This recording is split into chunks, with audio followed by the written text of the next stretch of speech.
Pernah jelaskan benang merah Bahsul Masail NU dengan Majelis Tarjih Muhammadiyah dan contoh kasus aplikasinya.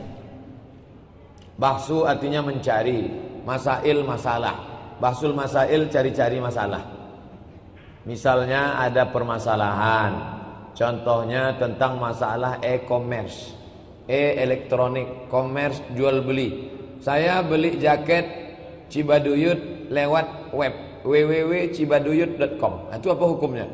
Maka orang NU kalau mau menetapkan hukum itu ngumpul semua anggota NU yang ulamanya tergabung namanya LBM, Lembaga Bahsul Masail, duduk membahas.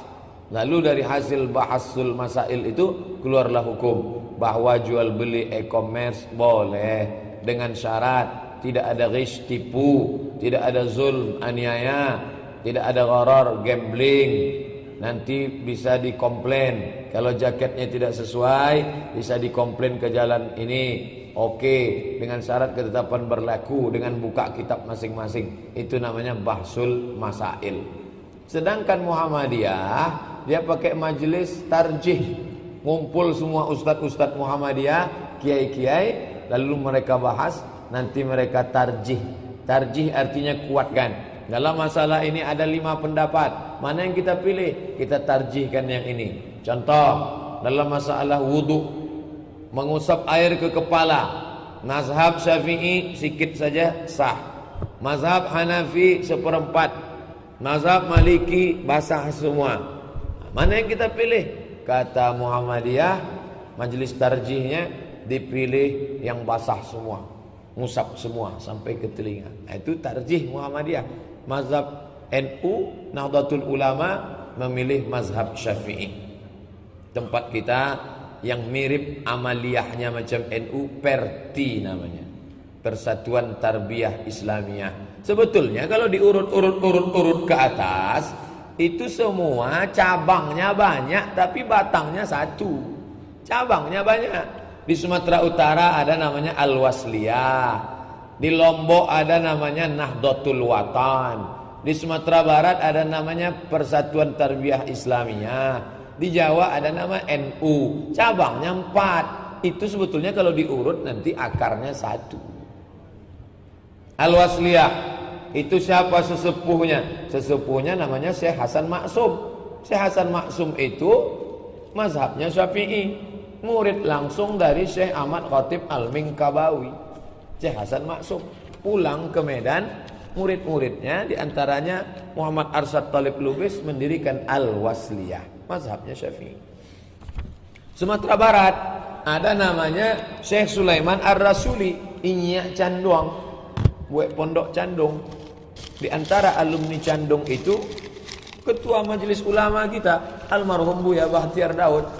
PERTI membuat Persatuan Tarbiyah Islamiyah, murid langsung dari Syekh Ahmad Khatib Minangkabau. Syekh Ahmad Khatib Al-Minkabawi punya murid pulang ke Medan jadi mufti kerajaan Delhi, Syekh Hasan Maksum.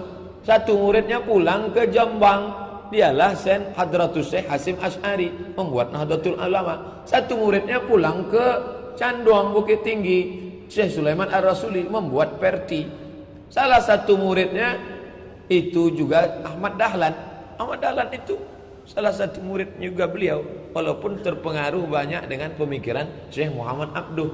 Dan ternyata ada satu buku tuntunan Muhammadiyah dari Yogyakarta di awal-awal zaman Kiai Haji Ahmad Dahlan, itu mirip amalannya dengan kaum Tuo. Baru belakangan setelah majelis tarjih itu agak ada beberapa perubahan.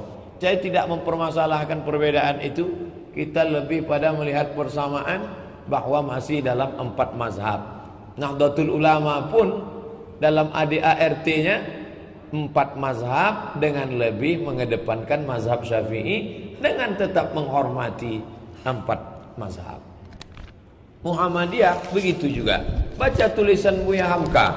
Buya Hamka ulama Muhammadiyah, tapi ketika dia menulis di tahun 80-an, judul tulisannya Hai MUI bicaralah. Hai MUI bicaralah. Di situ dia buat bahwa kami Islam di Indonesia dalam masalah akidah kami berpaham Asy'ari, dan dalam masalah fikih kami berpegang pada 4 mazhab. Itu kata Buya Hamka. Jadi tidak ada kontroversi, kontradiktif antara bahsul masail dengan majelis tarjih. Berbeda metodologi saja. Bagi yang alim, yang merusak itu 2. Pertama jahil, kedua kepentingan. Kalau sudah masuk kepentingan politik, rebut-rebutan menteri agama, di situ masalahnya. Rebutan suara pilkada, itu yang bisa menjadi rusaknya ormas-ormas ini.